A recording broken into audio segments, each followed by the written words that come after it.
नमस्कार मित्रांनो, मी स्वाती तोरसेकर एशा पृथ्वीमध्ये तुमचं स्वागत करते.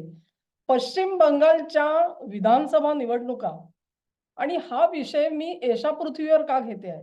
कारण अगदी सोपं आहे. त्या निवडणुकीमधून जे निकाल लागणार आहेत, त्याच्या भूकंपाचे हादरे केवळ पाकिस्तानपर्यंत पोहोचणार आहेत असं नाही, तर ते थेट वॉशिंग्टन डी.सी. अमेरिकेपर्यंत जाऊन भिडणार आहेत. आणि म्हणून ह्या विषयाची उकल करण्याची अतिशय गरज आहे. यावेळची ती निवडणूक ममता दीदी लढतायत खऱ्या, पण त्या चिरडीला आल्याचं अगदी स्पष्ट दिसतंय आपल्याला. निवडणूक आयोगाने जी कठोर भूमिका घेतली एस-आय-आरच्या बाबतीत असेल किंवा तिथे सी-आर-पी-एफ नेमायचे, त्यानंतर ममता दीदीचे जे अनेक आवडते अधिकारी होते, त्या अधिकाऱ्यांची थेट उचलबांगडी करून अन्य अधिकारी तिथे नेऊन बसवायचे, ही सगळी पावलं ही निवडणूक आयोगाकडून उचलली गेली. त्यामुळे बिथरलेली ममता आणि तिची पार्टी अ, आणि त्यांचं वर्तन हे सगळं आपल्या डोळ्यासमोर आहे. आजच्या घडीला सुद्धा शेवटच्या क्षणापर्यंत त्यांनी आपली लढाऊ वृत्ती सोडलेली नाही. मतदान केंद्रापर्यंत कशा पद्धतीने लढा दिला जात होता हे आपण बघतो आहोत. तेव्हा ही लढाई जी आहे ती केवळ एस-आय-आरची लढाई नव्हती, निवडणूक प्रचाराची लढाई नव्हती. तिथे जी स्थानिक भाजप आणि त्यांचे कार्यकर्ते आहेत, त्यांनी निकरांनी झुंज दिली. तिथेही मर्यादित राहू शकली नाही, तर स्थानिक पोलीस सुद्धा त्यांना सामील होते अनेक ठिकाणी.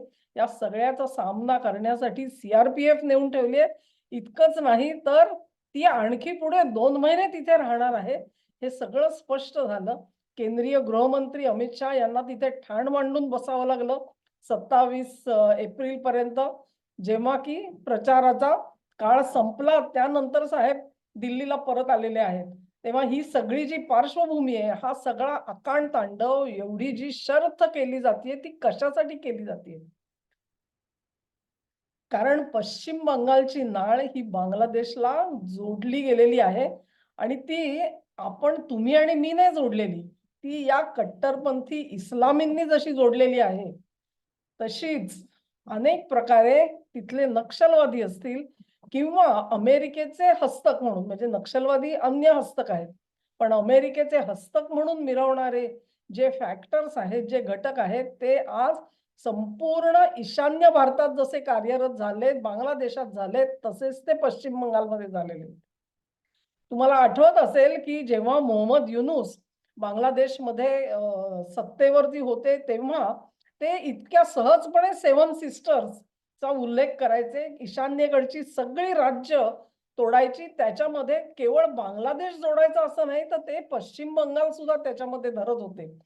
तेव्हा पश्चिम बंगालची निवडणूक ही का महत्वाची आहे तुम्हाला लक्षात येईल. जम्मू काश्मीर 370 कलम लावायच्या आधीचं जम्मू काश्मीर जसं होतं, त्या अवस्थेत आज जणू पश्चिम बंगाल जाऊन पोहोचलेला आहे. म्हणजे अर्थ कळतो तुम्हाला विभाजनाच्या वाटेवरती त्याला नेलं जात होतं आणि ही सगळी लाट थोपवून ठेवायचं काम हे जितकं अमित भाईंनी केलं, तितकंच आपले पंतप्रधान नरेंद्र मोदी यांनी केलेलं आहे. आणि त्यांच्या जीवाला जीव देऊन जर कोणी रस्त्यावर आणि छप्पे म्हणतात ना, चौकात ही लढाई अर्थातच राष्ट्रसंघाच्या कार्यकर्त्यांनी सुद्धा लढलेली आहे. आणि जेव्हा मी म्हणते, की हे सगळं इंटिग्रेशन अशा पद्धतीने झालेलं आहे, तेव्हा मग आपल्याला लक्षात येईल, की त्यांना पश्चिम बंगाल का महत्वाचा होता. पश्चिम बंगालची भूमी त्यांच्यासाठी काम करण्यासाठी त्यांना मुभा होती. त्यांना हवं ते करू शकत होते ते. बांगलादेशामध्ये गुन्हे करायचे, तिथून पळायचं आणि येऊन भारतामध्ये राहायचं. इथे त्यांना लपून राहायला काही म्हणजे काही हेच नव्हती, मुळी अडचणच नव्हती. त्यांना स्थानिक भाषा येत होती. ते तिथे सहजपणे अ, मिसळून राहू शकत होते. त्यांना आयडेंटिफाय करणं कठीण होतं. त्यांच्याकडे कागदपत्र आलेली होती. खोट्या मार्गाने का होईना, पण त्यांनी कागदपत्र ठेवलेली होती स्वतःकडे.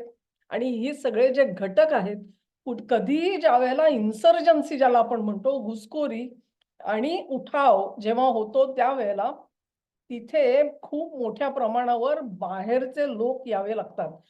अंतर्गत लोक करतात, परंतु बाहेरच्या लोकांचं जेव्हा उत्तेजन मिळतं आणि तिथून येणारा जो लॉजिस्टिक्सचा सप्लाय येतो, त्यावेळी उठाव हे यशस्वी झालेले दिसतात. तेव्हा ही शेवटची संधी होती भारतासाठी. ही संधी सुद्धा जर का आज पश्चिम बंगालच्या मतदारांनी घालवली असेल, तर मात्र इथून पुढचा काळ हा फार कठीण जाणार आहे आपल्यासाठी. आपण नेहमी म्हणतो, की बॉर्डरवरती भारत आणि बांगलादेश यांच्या सीमेवरती असा काही प्रदेश आहे, की जिथे कुंपण घालणं सुद्धा शक्य नाहीये. अमित भाईंनी मध्यंतरी म्हणजे प्रचाराच्या काळातच त्यांनी एक कल्पना मांडली होती. जर का आम्हाला कुंपण घालता येत नसेल, तर असा जो नद्यांचा प्रदेश असेल किंवा जिथे पाणथळ जागा असतील, तिथे आम्ही सरळ आता मगरी सोडून देतो. म्हणजे अशा पद्धतीने तिथून येणारे जे घुसखोर आहेत, त्यांनी प्रयत्न केला तर त्यांचा सामना ह्या नरभक्षकांसाठी प्राण्यांशी त्यांची गाठ पडेल आणि मग त्यांना कळेल काय करायचं ते. हे डेस्परेशन एक प्रकारचं गृहमंत्र्यांनी दाखवलं असं मी म्हणते. तिथपर्यंत वेळ ताणावी लागेल असं मला वाटत नाही. या निवडणुकीचे जे पडसाद येत आहेत ते महत्वाचे आहेत. बांगलादेशमध्ये त्याच जोडीला जोपर्यंत शेख हसीना होत्या, तोपर्यंत आपल्याला लक्षात येईल की हा प्रश्न कुठेतरी थोडाफार त्याच्यावरती ताबा होता, कंट्रोल होता. पण मोहम्मद युनूस आल्यानंतर मात्र सगळे मोकाट सुटलेले होते आणि त्याच्यासाठीच युनूसची सत्ता तिथे अमेरिकेने स्थापन करून घेतलेली होती. अमेरिका तिथेच थांबणार नव्हती. त्यांना पुढे म्यानमारपर्यंत आपला जो प्रदेश आहे तो वाढवायचा होता. तिथे एक ख्रिश्चन राष्ट्र जन्माला घालायचं होतं. या सगळ्या गोष्टी आता तो व्हॅन डायक पकडला गेला आणि त्याच्यासोबत 6 युक्रेनियन पकडले गेले. तेव्हा भारतीयांना जाग आली असं मी म्हणेन. नाहीतर तोपर्यंत तिथे काय चाललेलं होतं ह्याच्याकडे आपलंही थोडंसं दुर्लक्ष होतच होतं. पण या पश्चिम बंगालच्या निवडणुकीनी ह्या सगळ्या आता इथून पुढे जर राज्यामध्ये भाजपची सत्ता आली, तर तुम्हाला एकामागून एक ज्या स्टोरीज बाहेर पडायला सुरू होतील. कारण आत्ताच्या घडीला त्या सगळ्या स्टोरीज ह्या राज्य सरकारच्या फायलींमध्ये बंदिस्त होऊन पडलेल्या आहेत. त्यातल्या किती टिकणार आहेत माहिती नाही. फायलींचं काय होणार आहे माहिती नाही. नेमकं काय ते आठवतंय ना तुम्हाला? ममताजी तिकडे गेल्या आणि तिथून स्वतः जाऊन त्यांनी काहीतरी फाइल्स विथड्रॉ केलेल्या होत्या. जातीनिशी जावं लागलेलं होतं त्यांना. तेव्हा आता सत्ता गेली तर काय होईल ह्या विचाराने आधीच काय-काय करून ठेवलं असेल, ह्याची आपल्याला कल्पना येणार नाही. आणि मी एक बातमी वाचली, की सत्ता जाणार या भीतीने ममताजींनी सर्व सहकाऱ्यांना म्हणे इशारे देऊन ठेवलेले आहेत, की गेल्या काही दिवसामध्ये जी काही तुम्ही टेंडर-बिंडर पास केली असतील, ते सगळे रिव्ह्यू करा आणि ते सगळे रद्द करण्याचे आदेश द्या. कारण त्याच्यामध्ये तुम्ही कसे पकडले जाल, ह्याची त्यांना पूर्ण कल्पना आलेली आहे. म्हणून पश्चिम बंगालमधला भाजपचा विजय, संभाव्य विजय हा केवळ बंगालसाठी तिथल्या तृणमूलला तुम्ही हरवताय असं नाहीये. तुम्ही काँग्रेसला हरवताय असं नाहीये. तुम्ही तिथले नक्षलवादी फोर्सेस हरवताय असं नाहीये. कट्टरपंथी इस्लामी संघटनांना हरवताय असं नाहीये. त्याचे हादरे थेट जाऊन वॉशिंग्टन डी.सी. अमेरिकेपर्यंत पोहोचणार आहेत. आणि म्हणून ही सगळी बेचैनी आहे. या ज्या प्रकारे तो सगळा प्रचार चाललेला आहे आणि ते फोर्सेस अजूनही कुठेही नाउमेद न होता तुम्हाला लास्ट मिनिट पर्यंत फाईट देतायत, त्याचा अर्थ समजून घ्या. आणि ही जी फाईट आहे ना, आपल्याला असं वाटतं, की बाबा ठीक आहे, आता तर मतदान झालं, आता काय प्रॉब्लेम आहे? नाही. काउंटिंगमध्ये सुद्धा अनंत अडचणी येणार आहेत. मतमोजणीच्या दरम्यान सुद्धा अनंत अडचणी येऊ शकतात. ही गोष्ट विसरू नका. तोपर्यंत तुम्हाला डोळे उघडे ठेवायचे आहेत आणि ह्याच्यानंतर सुद्धा जे कोणी हरतील ते तिथल्या स्थानिक हिंदू प्रजेसाठी केवढं मोठं संकट बनतील, हे सुद्धा आपल्याला आता बघायला मिळणार आहे. कारण हे केवळ स्थानिक जनता करते असं नाहीये. त्यांच्या मागे एक संघटित फोर्स उभा आहे, एक शक्ती उभी आहे. त्या शक्तीला आज तुम्ही आणि मी नाव नाही देऊ शकणार. आणखी काही दिवसामध्ये नाव सुद्धा देऊ शकू. त्यामुळे मला आशा आहे, की हा जो भूकंप आहे ना, तो अमेरिकेपर्यंत जाण्याची गरजच आहे मित्रांनो. कुठे ना कुठेतरी त्यांनाही समजू देत, की नेमकं काय आणि कुठे होतंय ते.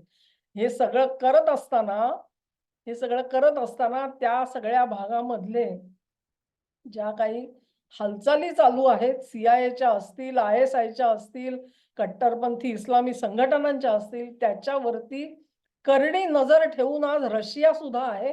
कारण रशिया एक काळ बांगलादेशचं युद्ध जे झालं अ, त्याला सक्रिय मदत रशियाकडूनच आलेली होती भारतासाठी. तेव्हा त्यांनाही कोणत्या गोष्टीसाठी त्याच्यामध्ये रस आहे हे समजून सांगण्याची गरज नाहीये. त्या रशियाची मदत आज महत्त्वाची आहे आपल्यासाठी आणि ह्या सगळ्या ज्या चाली चाललेल्या आहेत, त्या जर का आपण पलटवू शकलो, तर आपलं मोठं पाऊल पुढे पडेल आणि जर बंगाल हरले, तर मात्र मोदी सरकारवरती एक प्रकारे दडपण कायम राहील. अमेरिकन सरकार जे आहे, ते कुठल्या लेव्हलला तिथली इन्सर्जन्सी किंवा हिंसाचार घेऊन जातील, याची कल्पना देखील करवत नाही. तेव्हा जर का तिथे विजय मिळाला, तर मात्र थोडी उसंत मिळेल मोदी सरकारला, ह्याच्यात काही वादच नाही. हा व्हिडिओ तुम्हाला आवडला असेल अशी आशा करते. तुम्हाला आवडला असेल, तर ही लिंक शेअर करा, व्हिडिओला लाईक करा, चॅनेलला सबस्क्राईब करा आणि सहकार्य असंच चालू ठेवा. नमस्कार.